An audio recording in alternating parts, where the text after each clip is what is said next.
Hello everyone, आज हम discuss करने वाले हैं क्लास 11th का chapter systems of particle and rotational motion. This is very very important chapter और इस चैप्टर के डिटेल वीडियोस अपलोड हो चुके हैं यूट्यूब पे, आप देख सकते हैं।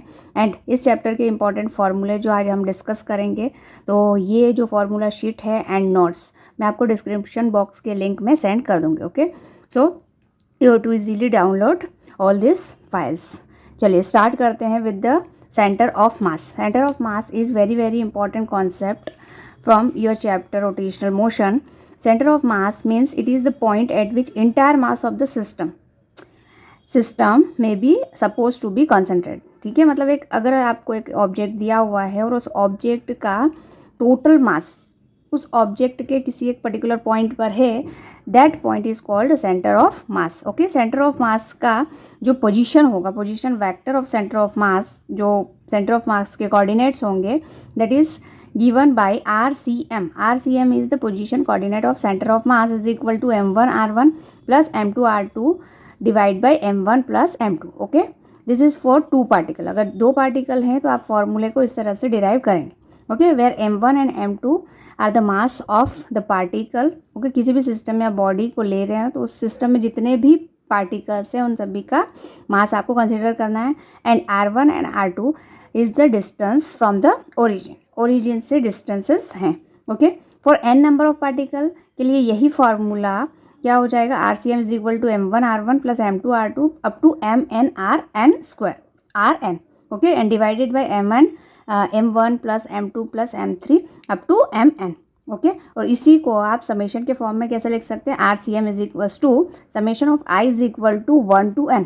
N पार्टिकल्स हैं तो आप N तक जाएंगे. Okay, MI divided by capital M. Okay, here is RI not RI square.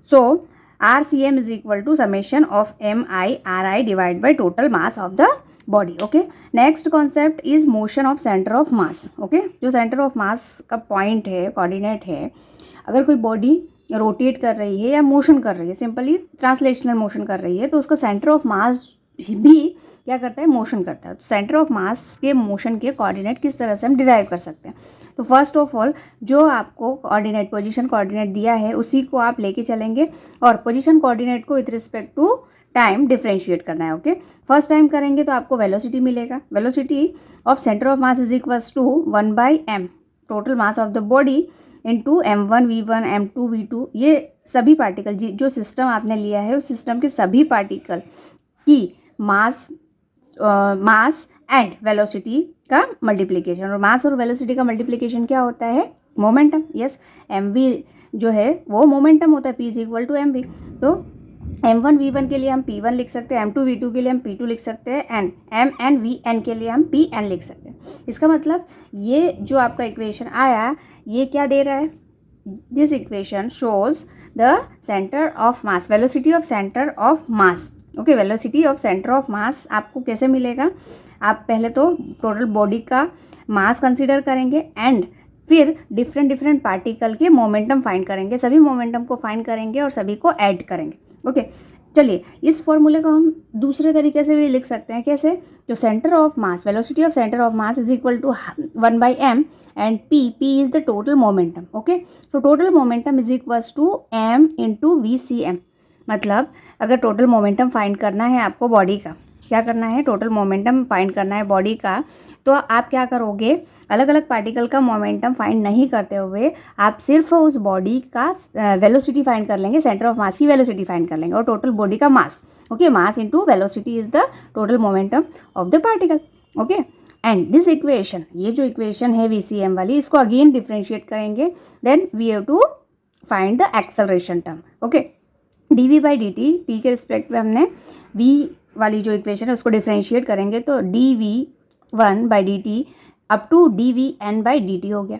Okay, so 1/m m1 a1। Okay, dv by dt acceleration होता है तो a1 plus up to mn an तक गया, तो ये जो ACM centre of mass, acceleration due to centre of mass is equal to 1/m, this is the force, mass into acceleration is force, so force on one particle, force on two particle plus up to force on nth particle. Okay, so this is the net force. ये क्या है? Net force है, तो इसको आप क्या लिख सकते हो? Net force. तो नेट फोर्स फाइंड करने के लिए हम हर एक पार्टिकल पे जो फोर्स अप्लाई हो रहा है उसको फाइंड नहीं करेंगे, हम क्या करेंगे? सेंटर ऑफ मास का एक्सेलरेशन फाइंड करेंगे। Acceleration of centre of mass and total body of mass, दोनों को मल्टीप्लाई कर देंगे, आपका एफ नेट आ जाएगा, टोटल फोर्स आ जाएगा। ओके, चलिए ये जो आपका फॉर्मूला अभी मैंने लिखा था ये क्या है? सिंपली एक्स वाई जेड तीनों एक्सिस के लिए कॉम्बिनेशन में था, कंबाइन में था, उसको हम आर से रिप्रेजेंट कर सकते हैं। लेकिन अगर आपके पास different Cartesian coordinate x y z के लिए लिखना है तो आप उस फॉर्मूले को इस तरह से रिप्रेजेंट कर सकते हैं। X is equal to m1x1 plus up to mn xn। Okay, r के प्लेस पे आप क्या लिखोगे यहाँ पर? X. Okay, divide by m1 plus m2 plus up to mn। Okay, total mass of the body, तो summation of MIXI divide by capital M। Okay, similarly for y and similarly for z axis. Okay, z axis के लिए भी इसी तरह से हम x के place पे y एंड z पुट करेंगे तो ये फॉर्मूला आपका बन जाएगा। ओके, नाउ नेक्स्ट इज, हमने जो अभी फाइंड किए सारे फार्मूले वो डिस्क्रीट मास सिस्टम के लिए थे। अब कंटिन्यूस मास सिस्टम अगर है तो वही फार्मूले कन्वर्ट हो जाएंगे इंटीग्रेशन में। Okay, RCM is equals to 1/m RDM हो जाएगा। ओके, छोटे छोटे एलिमेंट लेंगे हम और एलिमेंट के मासेस लिए हमने। इसी तरह से R के प्लेस पे X रख देंगे, Y रख देंगे एंड Z रख देंगे, तो तीनों एक्सिस के लिए हमें कोऑर्डिनेट मिल गए। XCM centre of mass in X coordinate. Okay, 1/m XDM, 1/m YDM and 1/m ZDM, Z axis के लिए इस तरह से। Okay, now next topic is equation of rotational motion. जैसे हमने equation of translational motion 3 equations पढ़े थे। v is equal to u plus AT, s is equal to ut plus half AT square and v square is equal to u square plus 2s। Okay, similarly this 3 equation can be return in the form of rotational motion. Rotational motion के form में किस तरह से represent करेंगे?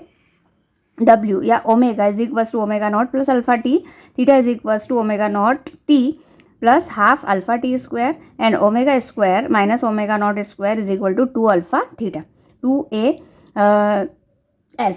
ठीक है, इस तरह से फॉर्मूला होता है। तो हमने क्या किया? इनिशियल वेलोसिटी, वहाँ पर हम इनिशियल वेलोसिटी को u से रिप्रेजेंट करते हैं, यहाँ पर हम ओमेगा नॉट से यूज़ करेंगे, ओमेगा नॉट से रिप्रेजेंट करेंगे। Okay, so where omega naught is the initial angular velocity, omega is the final angular velocity, t is the time, alpha is the angular acceleration and alpha is equal to d omega by dt.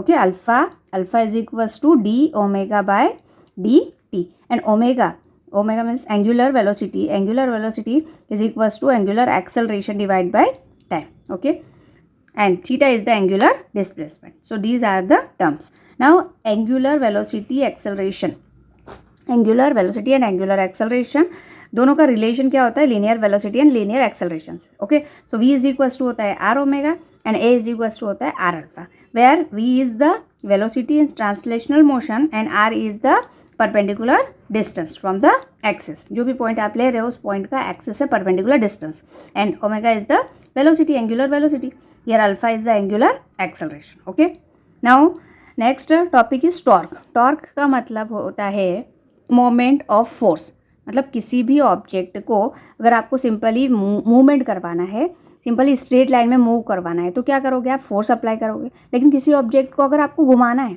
किसी particular axis के around आपको घुमाना है, जैसे कि आप door open और close करते हैं तो डोर के हिंजेस जो होते हैं उसके अबाउट क्या करता है? डोर ओपन और क्लोज करता है, मतलब रोटेट कर रहा है। ठीक है, तो जो रोटेशन में जो फोर्स होता है वही टॉर्क है। ठीक है, रोटेशन में सिंपली जो आप फोर्स अप्लाई करते हो बॉडी को मूव करने के लिए, स्ट्रेट लाइन में मूव करने के लिए, अगर बॉडी को रोटेट करना है आपको तो वही फोर्स क्या कहेंगे हम उस फोर्स को? Torque. Okay, so torque is defined as tau and it is equal to R cross F. Torque की वैल्यू क्या होती है? R cross F. आर और एफ, आर परपेंडिकुलर डिस्टेंस हो सकता है एंड एफ भी परपेंडिकुलर हो सकता है। ठीक है, इस केस में आपके पास 2 फॉर्मूले टॉर्क के मिलेंगे। टॉर्क या tau is equals to r perpendicular f और we can say r f perpendicular भी हो सकता है, आर परपेंडिकुलर भी ले सकते हैं। ठीक है, मतलब परपेंडिकुलर कोऑर्डिनेट होना चाहिए and R and F both are vector terms. This is the position coordinate, this is the force, both are vector terms. Okay, और दोनों का क्रॉस मल्टीप्लीकेशन, दोनों सेम प्लेन में है, दोनों डिफरेंट प्लेन में है, आर और एफ दोनों डिफरेंट 90 डिग्री एंगल पर है। ओके, और दोनों से म्यूचुअली 90 डिग्री म्यूचुअली परपेंडिकुलर कौन होगा, टॉर्क होगा। ओके, चलिए टॉर्क का कार्टेशियन कोऑर्डिनेट इस तरह से हम रिप्रेजेंट कर सकते हैं। अगर टॉर्क z एक्सिस में है तो ये जो r है वो x में होगा और फोर्स किस में होगा, y में होगा। ठीक है, अगर जो डिस्टेंस है r वो y में है तो फोर्स x में होगा। तो इस तरह से ये दोनों भी परपेंडिकुलर होंगे और इन दोनों के परपेंडिकुलर टॉर्क मिलेगा आपका। और पोलर कोऑर्डिनेट को हम आर एफ साइन थीटा के टर्म में लिखेंगे। पोलर कोऑर्डिनेट के लिए r f sine theta. Here theta is the angle between r and f and SI unit is torque is newton metre और we can say joule. Okay, now principle of moments of rotational equilibrium. Okay, rotational equilibrium में principle of moments क्या होता है? तो simply जब हम the algebraic sum, principle of moment का मतलब the algebraic some of moments about any point is zero. ठीक है, किसी भी पॉइंट के अबाउट जो एल्जेब्रिक सम होता है टॉर्क का, ओके, टॉर्क का वो क्या होता है, ज़ीरो। मतलब clockwise moment and anti clockwise moment दोनों इक्वल हैं। अगर दोनों इक्वल हैं, clockwise moment and anti clockwise, suppose आपने ये ऑब्जेक्ट लिया, ठीक है, इस ऑब्जेक्ट पे अगर मैंने इधर फोर्स लगाया तो ये बॉडी को कैसे घुमाएगा, ऐसे, anti clockwise.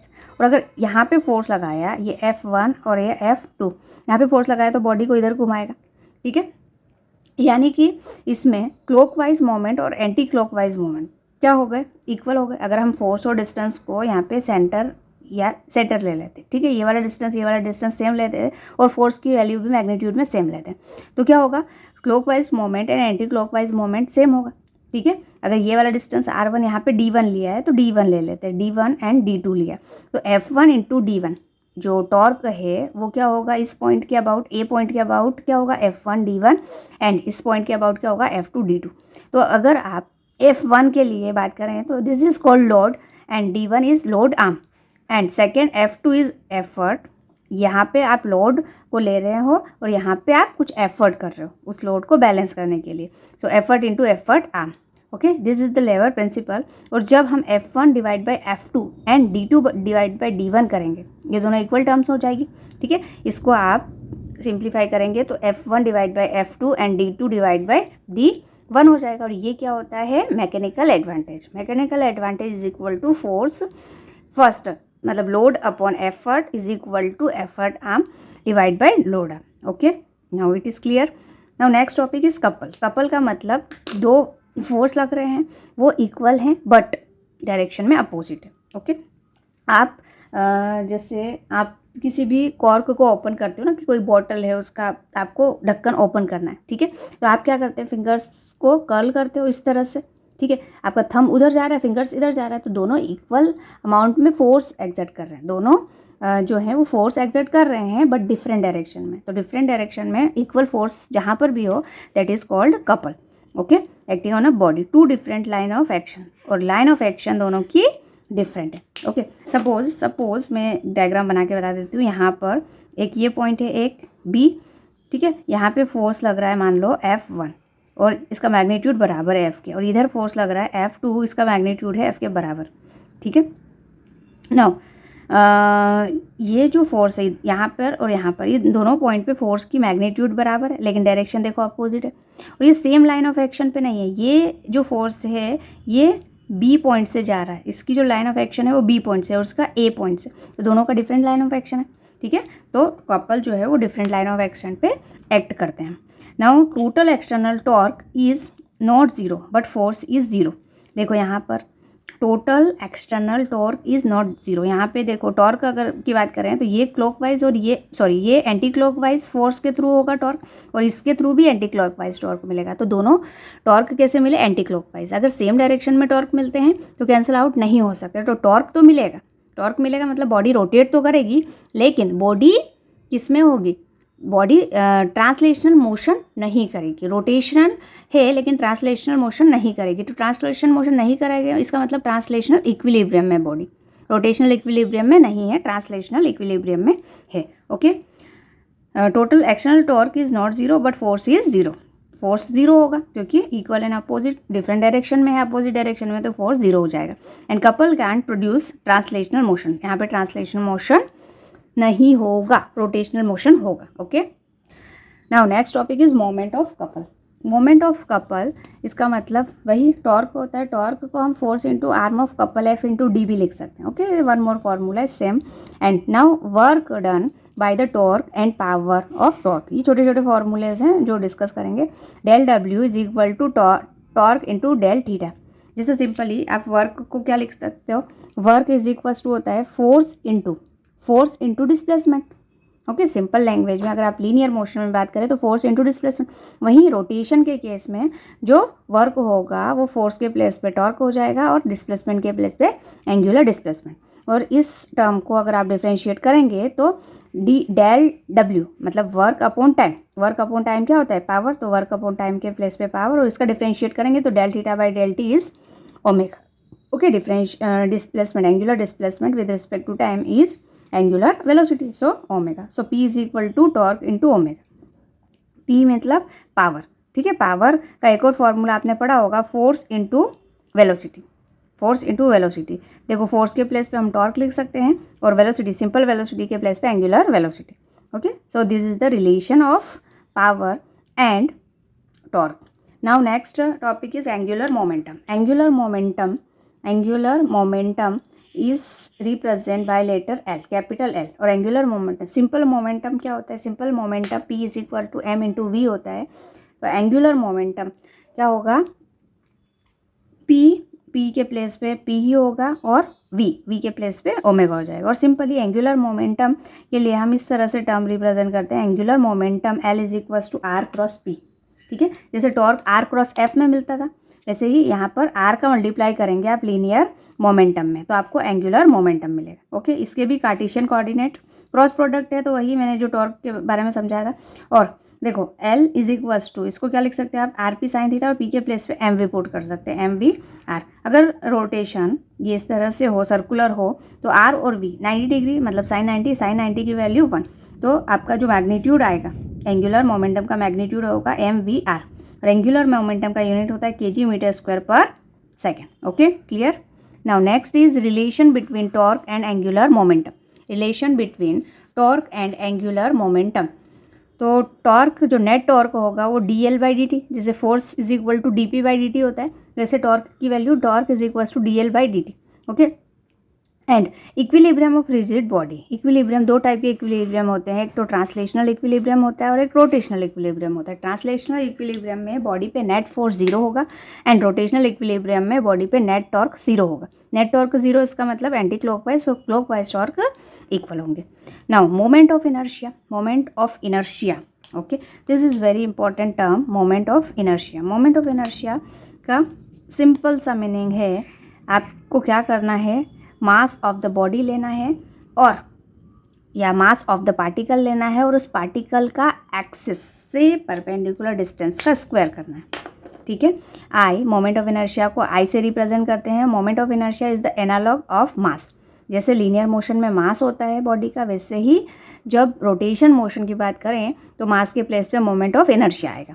Okay, moment of inertia को आई से रिप्रेजेंट करते हैं और इसका फॉर्मूला होता है m1r1 square plus m2r2 square up to mn/rn square. अगर बॉडी में n पार्टिकल हैं तो इस तरह का फॉर्मूला होगा और सभी को समेशन के फॉर्म में लिखेंगे तो summation of i is equal to n mi/ri square. Okay, and moment of inertia depends on mass of the body. देखो मास आ रहा है इस फॉर्मूले में, so mass of the body, size and shape of the body, distribution of mass about the axis and position and orientation of the axis. Okay, so these are the points related to the moment of inertia. Now next one is radius of gyration. Radius of gyration का क्या meaning होता है, तो देखो distance from the axis of rotation at which, simply आपको क्या करना है, एक आपने ये बॉडी लिया है, ठीक है, और इस बॉडी का सपोज ये वाला जो पॉइंट है, इस पॉइंट पे मोमेंट ऑफ इनर्शिया जो है वो आई है और पूरा मास इस पॉइंट पे कॉन्सेंट्रेट है, तो इसका जो डिस्टेंस है बॉडी के अंदर, वो जो पॉइंट जिस पे इसका पूरा मोमेंट ऑफ इनर्शिया एक ही पॉइंट पे कॉन्सेंट्रेट है और इस पॉइंट का ये परपेंडिकुलर डिस्टेंस एक्सिस से, that is called radius of gyration. तो distance from the axis of rotation at which if whole mass of the body were suppose to be concentrated, ठीक है। इस पॉइंट पे मास भी कॉन्सेंट्रेटेड है और इस पॉइंट पे जो मोमेंट ऑफ इनर्शिया है वो आई के बराबर है। Okay, moment of inertia would be same as the actual distribution of mass. Okay, so radius of gyration के लिए मोमेंट ऑफ इनर्शिया इस बॉडी का क्या हो जाएगा, m I is equal to m k square. Here k is the under root I by m. Here k is the radius of gyration. So k is equal to under root R1 square plus R2 square up to RN square divide by N. तो radius of gyration को हम किस तरह से represent कर सकते हैं, radius of gyration is equal to root mean square distance of the particle from the axis. Okay, and unit is metre. SI unit is metre. Now rotational kinetic energy. Rotational kinetic energy is half I omega square. Here I is the moment of inertia and omega is the angular velocity. Now next is relation between moment of inertia and angular momentum. L is equals to I omega. L is equal to I omega. जैसे P is equal to M into V होता है. Relation between moment of inertia and torque. Torque is equals to I alpha and law of conservation of angular momentum. So law of conservation of angular momentum यानी कि torque की value 0, actional torque is 0. So L is equals to I omega. Constant होगा इस case में. Okay, L constant होगा. Law of conservation of angular momentum में L constant हो जाएगा. ओके, L कॉन्स्टेंट क्यों होगा, तो आपने ये फॉर्मूला भी पढ़ा है, D L by D T is equal to torque होता है. टॉर्क अगर 0 है, नो एब्सेंस ऑफ टॉर्क मतलब टॉर्क की वैल्यू 0, टॉर्क की वैल्यू 0 है, इसका मतलब L कॉन्स्टेंट. और L इज इक्वल्स टू होता है आई ओमेगा. L के प्लेस पे क्या लिख सकते हो आप, आई ओमेगा. तो I1 omega 1 is equal to I2 omega 2. ये कॉन्स्टेंट टर्म है, तो इस तरह से हम रिप्रेजेंट कर सकते हैं. और ओमेगा इज इक्वल टू होता है 2 पाई न्यू फ्रीक्वेंसी के टर्म में. और omega is equals to 2 pi nu को हम 1/T लिख सकते हैं. तो इस फॉर्म में भी आप रिप्रेजेंट कर सकते हैं. ओके, तो चलिए इसके मैक्सिमम फार्मूले, सभी फार्मूले ऑलमोस्ट हमने डिस्कस कर लिए. ओके.